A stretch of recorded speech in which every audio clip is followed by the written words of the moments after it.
Bismillahirrahmanirrahim. Assalamualaikum warahmatullahi wabarakatuh. Perkenalkan, nama saya Ahmad Dhani dari kelas 2C Tadris Bahasa Indonesia IAIN Syekh Nurjati Cirebon. Jadi di sini saya akan mempresentasikan hasil review saya. Review buku yang berjudul Mengenal Proses Kreatif Sastrawan Indonesia, di mana penulis buku tersebut yaitu Dr. Muaqibatul Hasanah MPD dan Profesor Dr. Wahyudi Siswanto MPD. Penerbit yaitu Cakrawala Indonesia atau anggota KAP. ISBN yaitu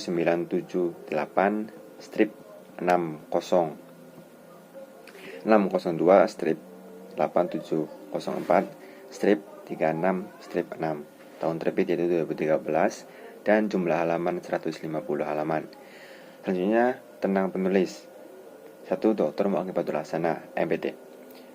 Beliau merupakan salah satu dosen bahasa Indonesia di Universitas Negeri Malang dan menjabat sebagai lektor kepala Prodi Pendidikan Bahasa dan Sastra Indonesia, Fakultas Sastra Universitas Negeri Malang.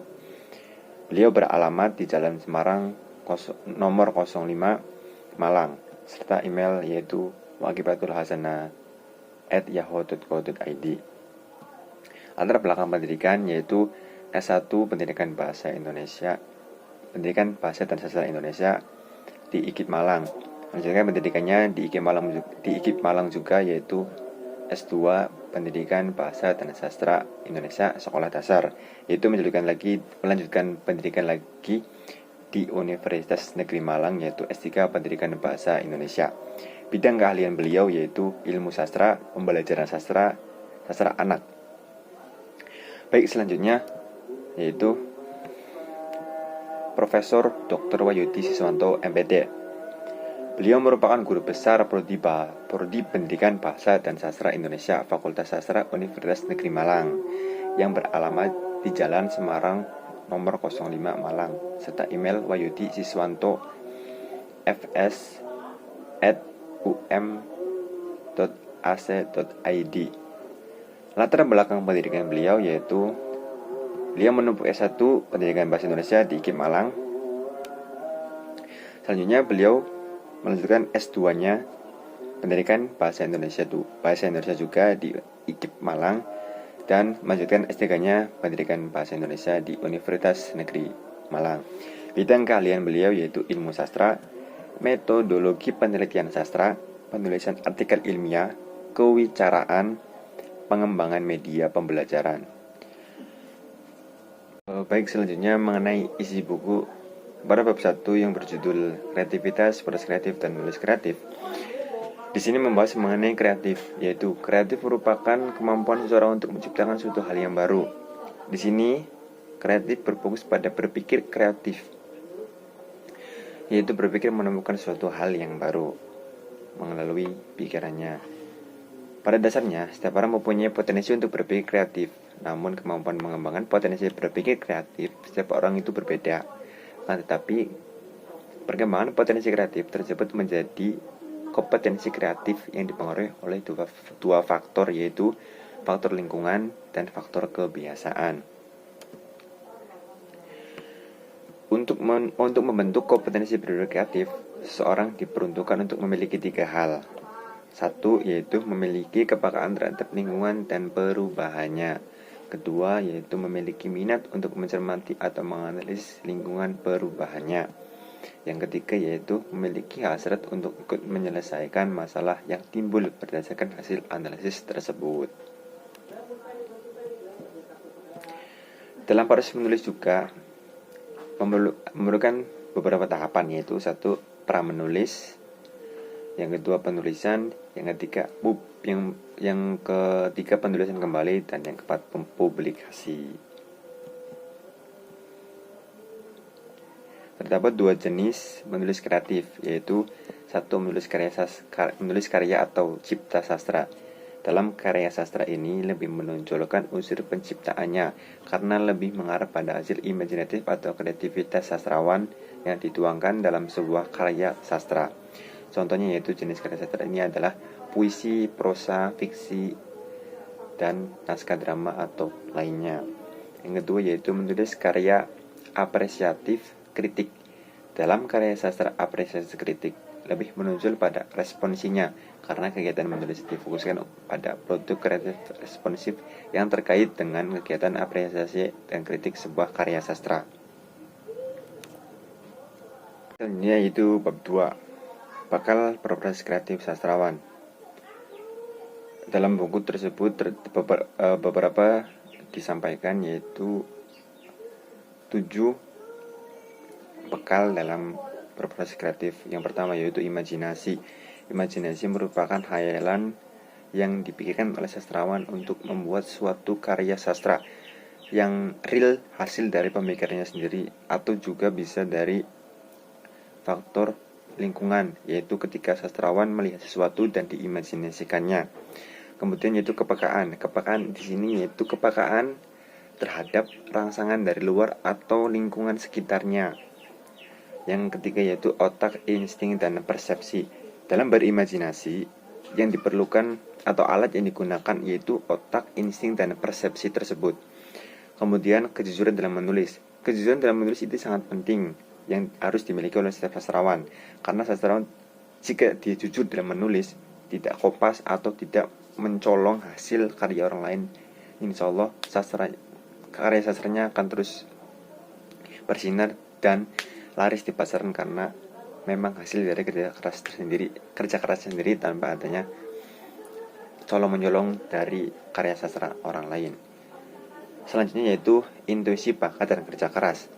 Bakat memang penting, namun bakat akan terpendam atau bakat tidak akan muncul jika tidak adanya kerja keras. Maka bakat dan kerja keras itu harus beriringan. Ada orang yang berbakat namun tidak bekerja keras, hasilnya 0. Namun ada orang yang tidak berbakat namun bekerja keras, dia akan berhasil. Selanjutnya yaitu intelektualitas dan hidup baik. Intelektualitas itu kemampuan untuk memecahkan masalah yang sastrawan hadapi, baik masalah di lingkungan sekitar atau masalah di lingkup keluarganya tersendiri.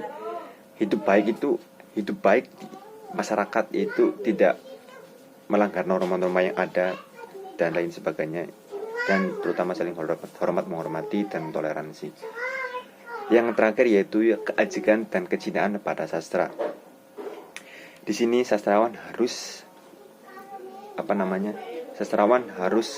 ajik dalam bersastra, tidak boleh pelin-pelan. Ada sastra, ada ini, ada itu. Harus ajik di sastra dan harus menghidupkan sastra itu sendiri. Dengan cara apa? Dengan cara sastrawan itu harus rajin menulis, rajin membuat karya sastra, rajin untuk mengajarkan nilai-nilai sastra atau materi tentang sastra atau kebahasaan pada generasi-generasi selanjutnya agar tetap terjaga kelestariannya. Selanjutnya yaitu bab 3, aspek kejiwaan dan tipe sastrawan. Dalam buku sudah dicantumkan beberapa aspek kejiwaan, yaitu 1. Perhatian, pengamatan. Yang kedua pengamatan, yang ketiga tanggapan, yang keempat fantasi, yang kelima ingatan, yang keenam pikiran, yang ketujuh perasaan, dan 8 motif-motif. Dalam perhatian dan pengamatan hampir sama. Perhatian yaitu memperhatikan suatu objek dengan menggunakan psikis, sedangkan pengamatan sama-sama memperhatikan, namun pengamatan lebih teruju untuk mengenal suatu objek tertentu. Selanjutnya yaitu tanggapan. Tanggapan erat kaitannya dengan fantasi, di mana fantasi membentuk tanggapan-tanggapan yang sudah ada, dan tanggapan yang baru tersebut tidak harus sesuai dengan benda-benda yang ada. Fantasi dibagi menjadi 2, yaitu fantasi tidak disadari, di mana ketika seseorang membacakan berita hoaks, namun dirinya tidak tahu dan tidak ada niatan untuk membacakan berita hoaks tersebut.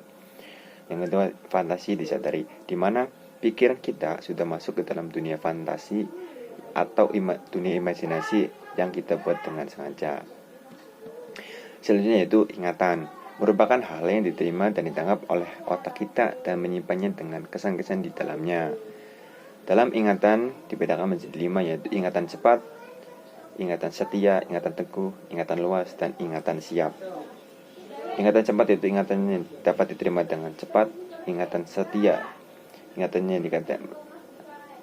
yang tetap sama dari proses kita mendapatkan ingatan tersebut atau mendapatkan kesan tersebut. Ingatan teguh yang tersimpan lama dan tidak mudah lupa.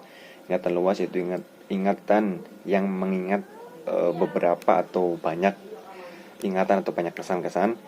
Itu ingatan siap, yaitu ingatan yang kita dapat memproduksinya, atau kita bisa membacakannya lagi atau menuangkannya ke dalam tulisan atau lain sebagainya. Selanjutnya yaitu dalam mengingat ada beberapa aspek, yaitu mencamkan, menyimpan kesan-kesan, dan memproduksi. Selanjutnya yaitu perasaan, merupakan gejala psikis yang bersifat subjektif, berbeda dengan yang tadi sebelumnya yang bersifat objektif. Perasaan di sini yaitu bersifat subjektif, yaitu mengatakan perasaannya. Perasaan dibagi menjadi dua, yaitu perasaan rendah atau jasmania dan perasaan luhur atau rohaninya. Selanjutnya yaitu tipe sastrawan. Dalam buku ini sudah ditanjumkan beberapa tipe sastrawan. Yang pertama yaitu sastrawan tipe terpusat terpencar. Terpusat di sini yang dimaksud yaitu sastrawan memerlukan ruang yang sepi, ruang yang enak buat dia untuk menciptakan sebuah karya yang suasana yang damai, suasana yang tenang, dan tidak ada kegiatan lain yang mengganggu sastrawan tersebut ketika sedang menulis sebuah karya, karena sastrawan bertipe terpusat ini hanya berfokus pada karyanya saja tanpa memperdulikan yang lain atau keadaan lingkungannya. Yang tipe terpencar di sini, sastrawan yang tipe terpencar, beliau dapat menciptakan sebuah karya walaupun ada kegiatannya mengganggunya atau kegiatannya menyela kegiatan menulis. Contoh, ketika dia sedang menulis, dia diharuskan untuk mengunjungi suatu tempat atau mendapatkan undangan dan meninggalkan tulisannya yang belum selesai tersebut. Namun ketika dia pulang lagi dan melanjutkan tulisannya, itu dapat melanjutkan dengan baik dan tidak ada kesulitan dari sastrawan tersebut yang bertipe terpencar. Selanjutnya yaitu pengamatan. Pengamatan di sini terbagi menjadi beberapa jenis, yaitu yang pertama sastrawan tipe visual. Visual di sini yaitu sastrawan mengandalkan penglihatannya untuk melihat objek yang dapat dijadikan sebuah karya sastra. Selanjutnya yaitu tipe auditif. Di sini sastrawan menggunakan indera pendengarannya atau mengandalkan indera pendengarannya untuk mendengarkan suatu objek yang dapat dijadikan sebuah karya sastra. Selanjutnya yaitu tipe taktil. Taktil di sini yang dimaksud adalah sastrawan menggunakan rabaan atau perabaan kepada suatu objek untuk menciptakan sebuah karya sastra tentunya. Yang selanjutnya yaitu tipe gustatif. Tipe gustatif ini sastrawan menggunakan indera penciumannya untuk menciptakan sebuah karya sastra. Namun di sini jarang digunakan oleh sastrawan karena mungkin agak susah dalam penggunaan metode ini. Selanjutnya yaitu olfaktoris. Olfaktoris tidak kalah susah dengan gustatif karena menggunakan kemampuan pengecapan. Jarang sastrawan yang menggunakan pengecapan ini untuk membuat sebuah karya sastra.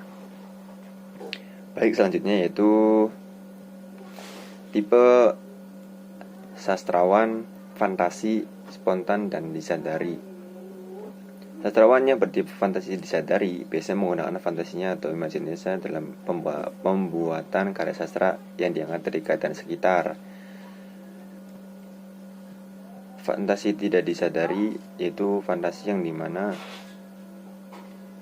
ketika menciptakan sebuah sastra, fantasi dia berkeliaran kemana-mana atau imajinasinya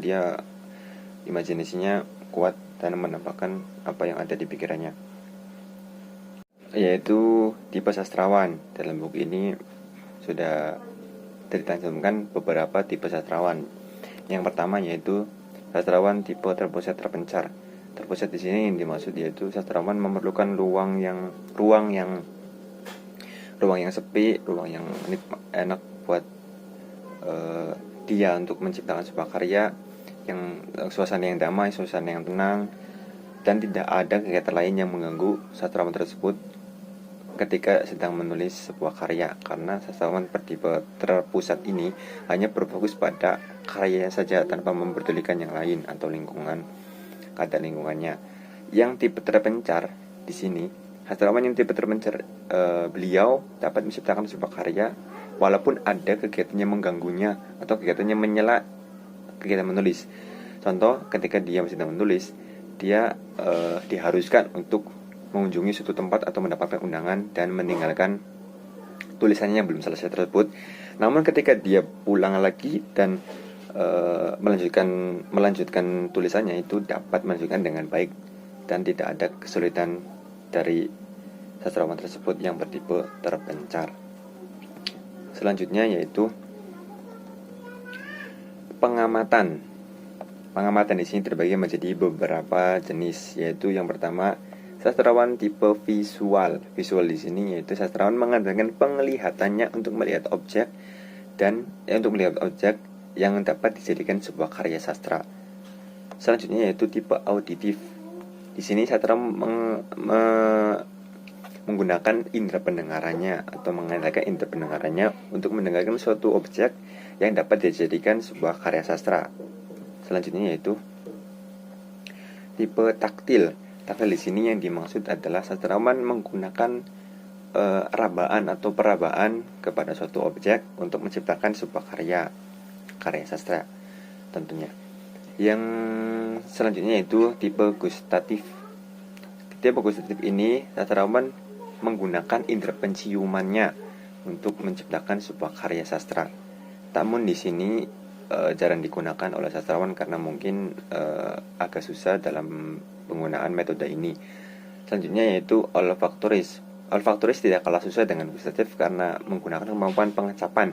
Jarang sastrawan yang menggunakan pengecapan ini untuk membuat sebuah karya sastra. Baik, selanjutnya yaitu baik. Sastrawan berikutnya yaitu sastrawan dengan fantasi spontan disadari. Sastrawan yang bertipe fantasi disadari biasanya menggunakan fantasinya atau imajinasinya dalam pembumbuan karya sastra yang diangkat dari keadaan sekitar. Jadi seorang sastrawan mengamati lingkungan sekitarnya lalu menjadikan sebuah karya sastra dan menambahkan fantasinya guna menambah kesan yang berbeda pada keadaan yang semestinya. Selanjutnya yaitu sastrawan dengan ingatan masa lalu dan masa kini. Sastrawan yang bercerita tentang masa lalunya dan diangkat ceritanya untuk dijadikan sebuah karya sastra akan melibatkan ingatannya. Kejadian yang menarik dan memiliki makna yang mengesankan dalam hidupnya serta tidak dapat dilupakan. Sastrawan yang biasanya diangkat sebuah bahan untuk dijadikan sebuah karya sastra. Selanjutnya itu sastrawan pemikir.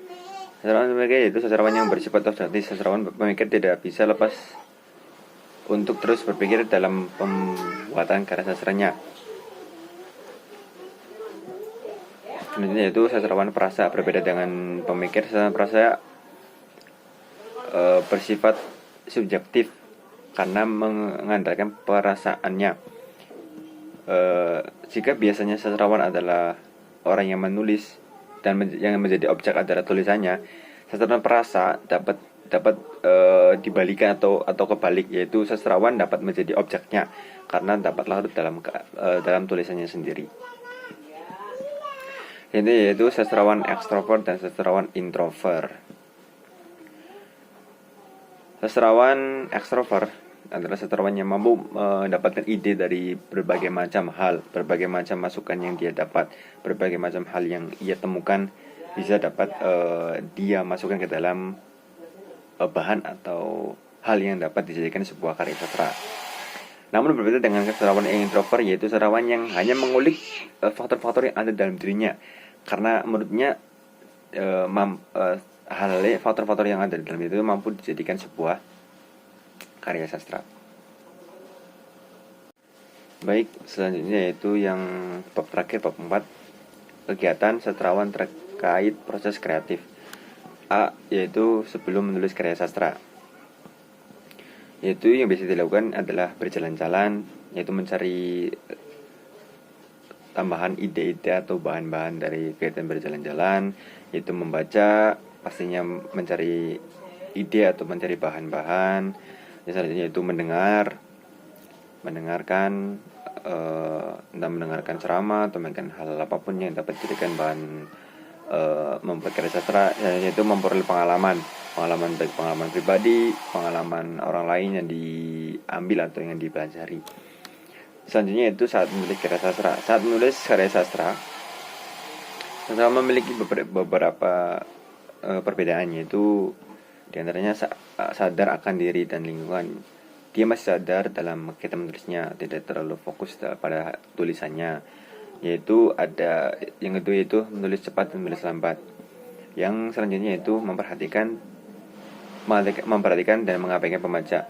Maksudnya yaitu ada sastrawan yang menulis karya sastranya, dia sudah memikirkan bahwa karya sastranya ini akan dibaca oleh pembaca atau hanya sekedar dia menciptakan saja tanpa adanya pembaca. Jika yang bersifat atau berpikiran mengabaikan pembaca, beliau hanya terfokus untuk menciptakan karya sastranya saja tanpa memikirkan bahwa karya sastranya ini akan dibaca atau tidak. Beliau tidak memperhatikan hal tersebut. Selanjutnya yaitu menulis produktif dan tidak produktif, tergantung dari banyak tidaknya hasil dari karya sastrawan tersebut. Yang selanjutnya itu berpikir kekinian, resiko, dan faktor kebetulan. Selanjutnya itu memperhatikan teknik menulis. Yang terakhir pada bab ini yaitu setelah menulis karya sastra, yaitu yang pertama merevisi hasil menulis, jelas direvisi dulu, terus perenungan, kemudian kembali menulis. Oke, penilaian buku ini sangat bagus menurut saya karena bahasanya yang dapat dimengerti dengan mudah, penulisannya yang bagus, terus tokoh-tokoh yang diambil dari beberapa bab di atas bagus, dan tokoh-tokoh itu terkenal dan dapat dijadikan contoh untuk kita menjadi sastrawan dan mencontoh karya-karyanya. Buku ini juga bagus karena yang diangkat materi-materi yang diangkat itu ringan, jadi baik pembaca biasa atau mahasiswa, khususnya mahasiswa pendidikan bahasa Indonesia, itu akan mudah mempelajarinya karena memang ringan, tidak terlalu menggunakan bahasa-bahasa yang terlalu tinggi atau bahasa yang jarang diketahui, jarang didengar. Baik, pesan moral dalam buku ini mungkin kurang ada karena buku ini itu buku materi, buku di mana buku ini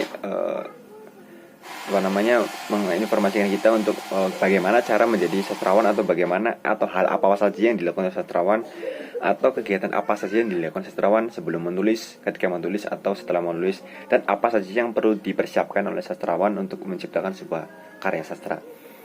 Dalam buku ini juga yang saya suka, yang saya terkesan pada itu, yaitu pada tokoh yang saya suka, yaitu pada buku ini tidak lain dan tidak bukan adalah Budi Dharma, karena beliau sering muncul dalam beberapa bab di buku ini, dan memang beliau menurut saya orang yang pantas dijadikan sebagai tokoh utama untuk materinya yang disampaikan dalam buku ini. Selanjutnya yaitu kesimpulan dari review buku ini, menurut saya bukunya bagus, kayak penulisannya bagus dan lain sebagainya. Untuk kesimpulan materinya, mengenal proses kreatif sastrawan merupakan kegiatan mengenal berbagai proses kreatif seseorang sastrawan. Hal pertama yang dilakukan adalah proses kreatif dan mulai menulis karya sastra. Kemudian semua hal itu dapat dilakukan jika adanya dorongan yang kuat dari diri seorang sastrawan. Oke, sekian dari saya. Inti dari semua ini adalah bukunya bagus dan cocok untuk dibaca semua kalangan karena bahasanya ringan, bahasanya tidak bertele-tele, tidak terlalu dalam membutuhkan wawasan bahasa yang luas menurut saya, karena memang bukunya simple namun dibaca sangat mudah dipahami, baik untuk kalangan biasa maupun kalangan mahasiswa atau pelajar. Sekian dari yang dapat saya sampaikan, kurang lebihnya mohon maaf apabila ada salah kata atau salah tafsir dalam buku ini atau salah kata dari saya sendiri. Mohon maaf sebesar-besarnya. Sekian dari saya. Wassalamualaikum warahmatullahi wabarakatuh.